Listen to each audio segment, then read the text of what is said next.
그러면 에베소서 3장 14절부터 19절까지 봉독해 드리도록 하겠습니다.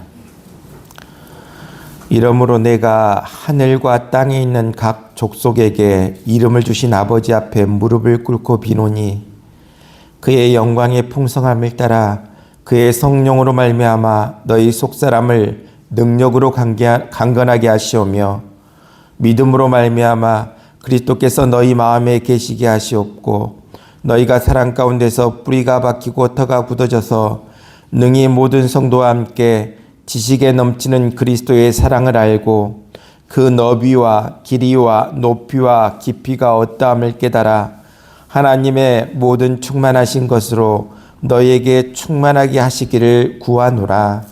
아멘.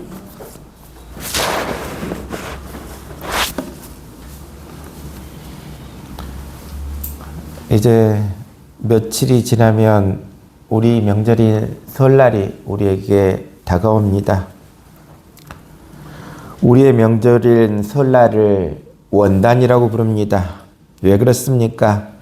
한 해를 시작하는 새 아침이라는 뜻으로 원단이라 부릅니다.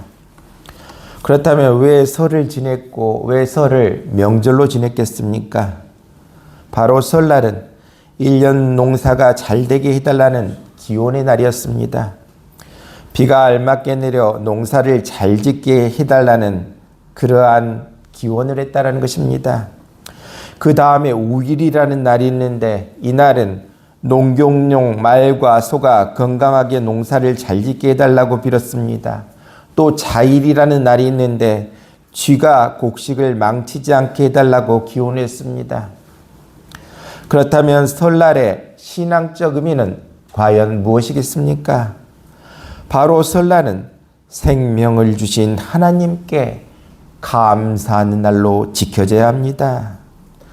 요한계시록 21장 1절에 또 내가 새하늘과 새 땅을 보니 처음 하늘과 처음 땅이 없어졌고 바다도 다시 있지 않더라.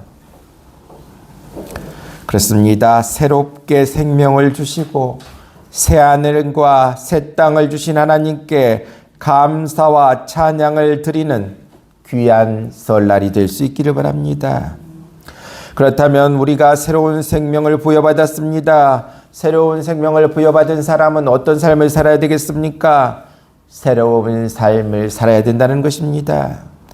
고린도후서 4장 16절에 우리의 겉사람은 낡아지나 우리의 속사람은 날로 새로워지도다 말씀해 주고 있습니다. 설날을 맞이한 사람들은 새 마음, 변화된 마음으로 새롭게 결단하고 살아가야 합니다. 새날이 밝았는데도 불구하고 낡은 내 생각에 사로잡혀 새 것의 기쁨을 느끼지 못하고 살아간다면 불행한 사람이 아닐 수 없다는 것입니다.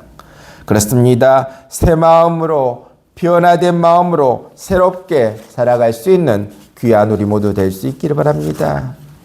그리고 설날에는 우리의 마음을 새롭게 변화시키는 결단이 있어야 합니다.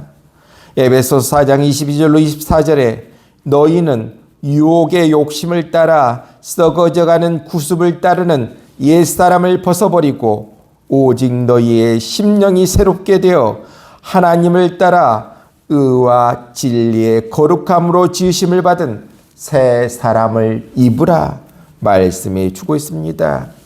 우리 모두 삶이 변화되어야 되겠습니다. 삶이 새로워질 수 있기를 바랍니다. 그렇다면 새로워져야 되는데 어떻게 새로워질 수 있겠습니까? 바로 말씀과 기도로 새로워질 수 있다 말씀해 주고 있습니다. 디모데전서 4장 5절에 보면 하나님의 말씀과 기도로 거룩하여 짐이라 이와 같이 말씀해 주고 있습니다. 우리 모두 말씀과 기도로 새로워질 수 있는 우리 모두 될 수 있기를 바랍니다. 또한 설날은 귀성의 계절입니다. 명절에 고향에 가려고 기차표를 예매하려고 애쓰는 모습들을 우리는 보게 됩니다. 또한 컨베이너 벨트 같은 고속도로 상의 긴 차량 행렬 속에서 시간 보내는 것도 주저하지 않는 그러한 모습 또한 보게 됩니다. 왜 그렇습니까? 바로 고향이 태어난 곳이고 부모 형제가 있는 곳이고 아직도 추억이 살아있는 곳이기 때문입니다. 그렇습니다. 인간은 누구에게나 고향을 그리워하는 마음이 있다는 것입니다. 하지만 우리에게는, 믿는 우리에게는 더 나은 고향이 있습니다. 히브리서 11장 16절에 더 나은 본향을 사모하니 곧 하늘에 있는 것이라 말씀해 주고 있습니다.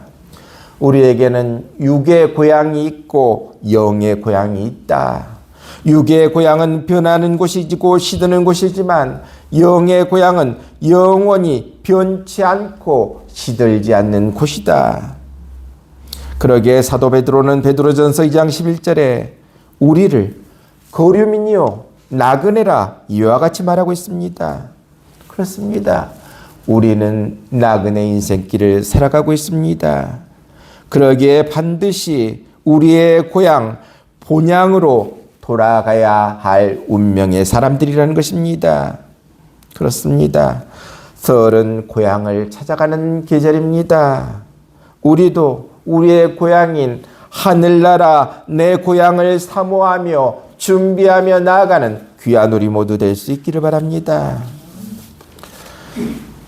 사람은 누구나 살아갈 때 반드시 도와주는 사람이 있어야 살아갈 수가 있습니다.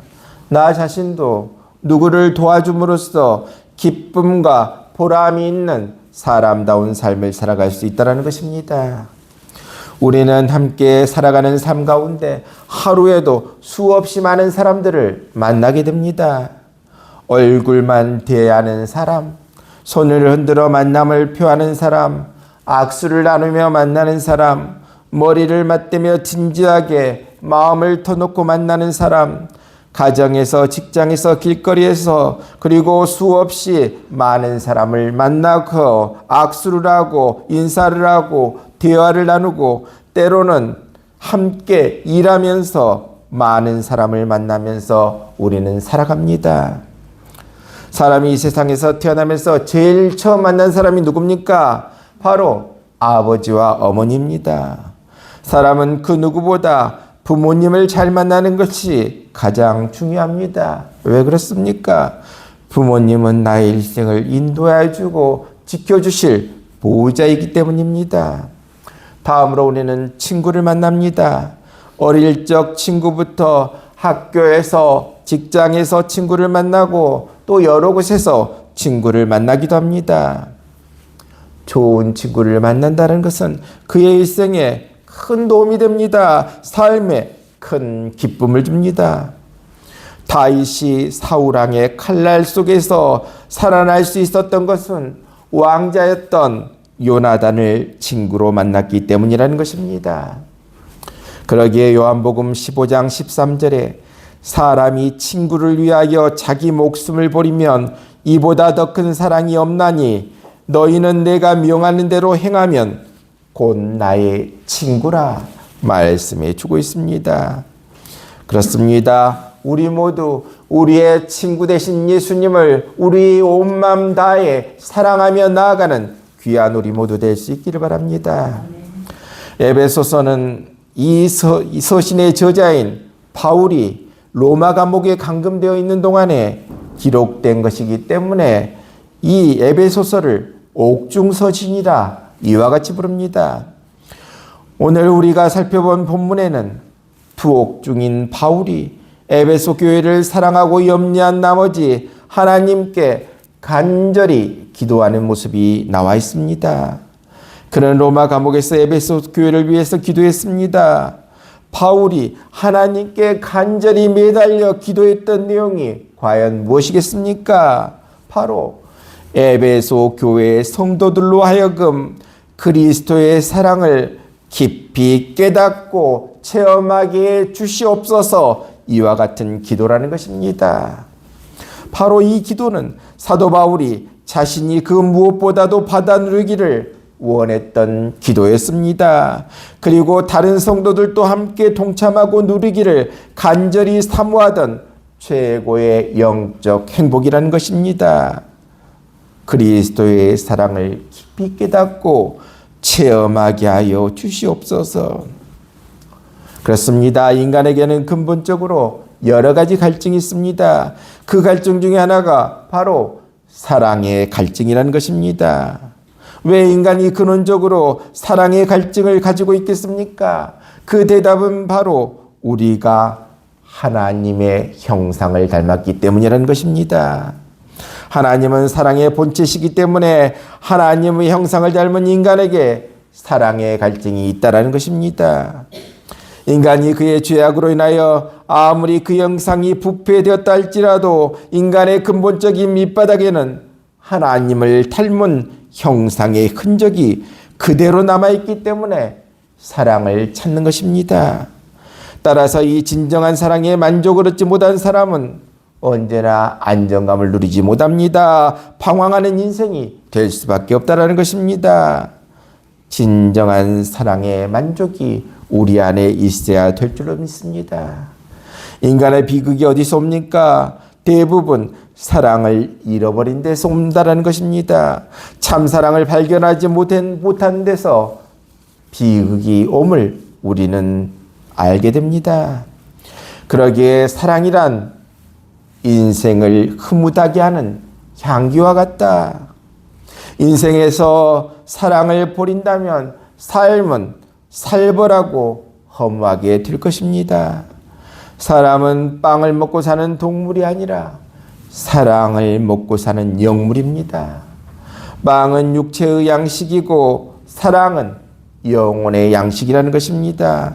그러기에 사람은 사랑 없이는 잠시도 살아갈 수 없는 영적 존재라 말씀해 주고 있습니다.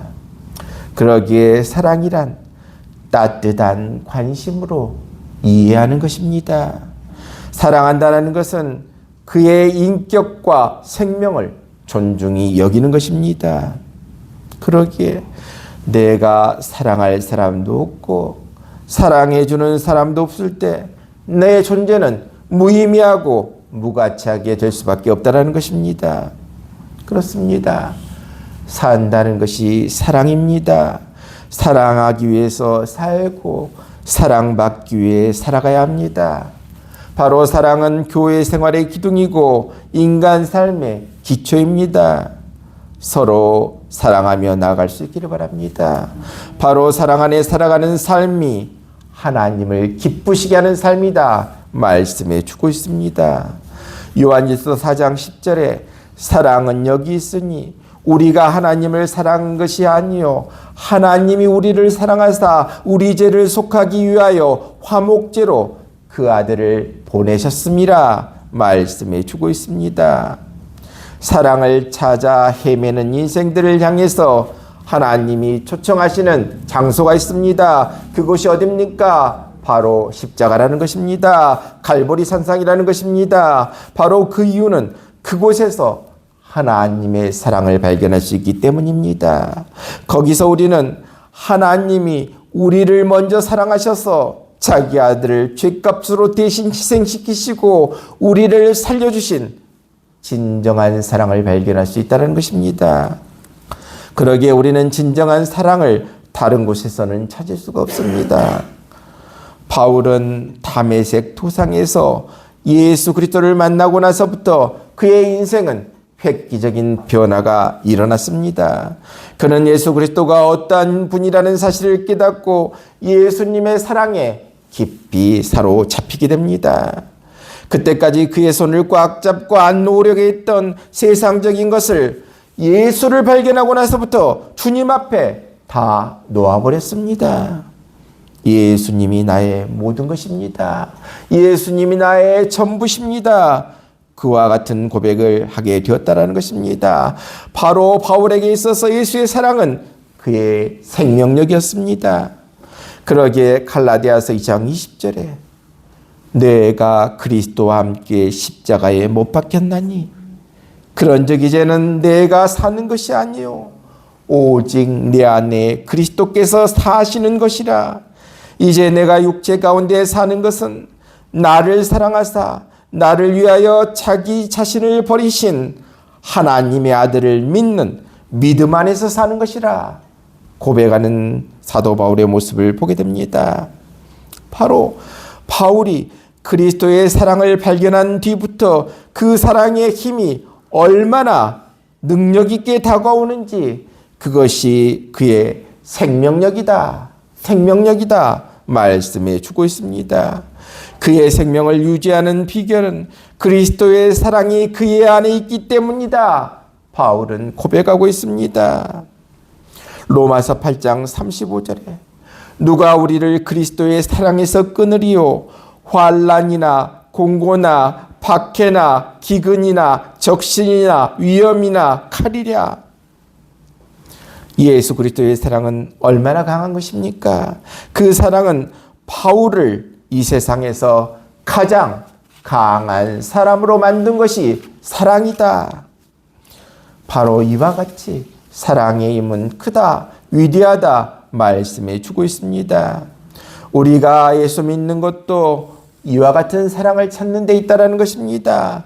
바울이 겪었던 사랑, 바울이 느꼈던 사랑, 우리도 그와 같은 사랑을 겪고 체험하고 나아가는 귀한 우리 모두 될 수 있기를 바랍니다. 그 사랑에 힘입어 강한 바울, 힘 있는 바울, 능력 있는 바울이 되었듯이 우리도 사랑의 힘으로 능력 있는 사람들 다 될 수 있기를 바랍니다. 그러므로 오늘 본문에 나오는 바울의 기도가 우리의 기도가 되어야 할 줄로 믿습니다. 우리도 바울처럼 그리스도의 사랑을 깊이 깨닫고 체험하게 해 주시옵소서 기도하고 나아갈 수 있기를 바랍니다. 에베소서 3장 18절로 19절에 능히 모든 성도와 함께 지식에 넘치는 그리스도의 사랑을 알고 그 너비와 길이와 높이와 깊이가 어떠함을 깨달아 하나님의 모든 충만하신 것으로 너희에게 충만하게 하시기를 구하노라. 그렇습니다. 모든 지식에 넘치는 사랑을 알고, 이와 같이 말하고 있습니다. 알고 무슨 말입니까? 체험한다라는 의미입니다. 이것은 지식에서 끝나는 사랑이 아니라 지식이 못 따르는 차원 높은 사랑을 우리에게 말씀해 주고 있습니다. 그렇습니다. 우리 하나님은 인격입니다. 그 하나님의 인격을 소외하는 방법이 무엇입니까? 그것은 바로 하나님의 사랑에 깊이 빠져드는 것이 바로 하나님의 인격을 소유하는 방법이라는 것입니다. 그렇습니다. 하나님은 우리를 사랑하시기 때문에 십자가에서 죽으셨습니다. 그러므로 하나님의 사랑을 깊이 체험하는 사람은 바로 하나님의 인격을 소유하게 된 사람이라는 것입니다. 그렇습니다. 하나님의 사랑이 우리 마음 안에 넘칠 때 그곳에 하나님의 임재가 충만하게 된다는 것입니다. 그렇다면 우리 안에 하나님의 사랑이 넘쳐나고 하나님의 임재가 충만할 때 어떤 결과가 따라오겠습니까? 바로 하나님의 평안이 우리 마음을 지배하게 된다. 하나님이 주시는 만족이 우리를 완전히 사로잡게 된다. 말씀해 주고 있습니다. 여기서 끝나는 것이 아니라 더 나아가서 다른 사람에게까지 사랑을 전달해 주는 사랑의 공급자가 될 수 있다. 말씀해 주고 있습니다. 이것이 바로 하나님의 사랑으로 충만해진 성도의 모습이라는 것입니다. 그렇습니다. 오늘 이 시간 우리 모두 주님 앞으로 가까이 나아갈 수 있기를 바랍니다. 주님의 십자가 밑에서 주님이 얼마나 나를 사랑하고 계시는가 다시 한번 느껴볼 수 있기를 바랍니다. 그리고 나서 주님께 주님에 대한 사랑을 고백할 수 있기를 바랍니다. 그 고백을 통해서 주님께서 나에게 부어주신 사랑을 뜨겁게 체험할 수 있기를 바랍니다. 그리고 그 사랑을 우리 모두 가득히 채우고 그래서 우리 모두가 넘치는 자리에까지 이르는 귀한 우리 모두 될 수 있기를 바랍니다. 오늘 시간 우리 모두 다음과 같은 기도를 드릴 수 있기를 바랍니다. 주님의 사랑만으로 행복할 수 있게 하여 주시옵소서.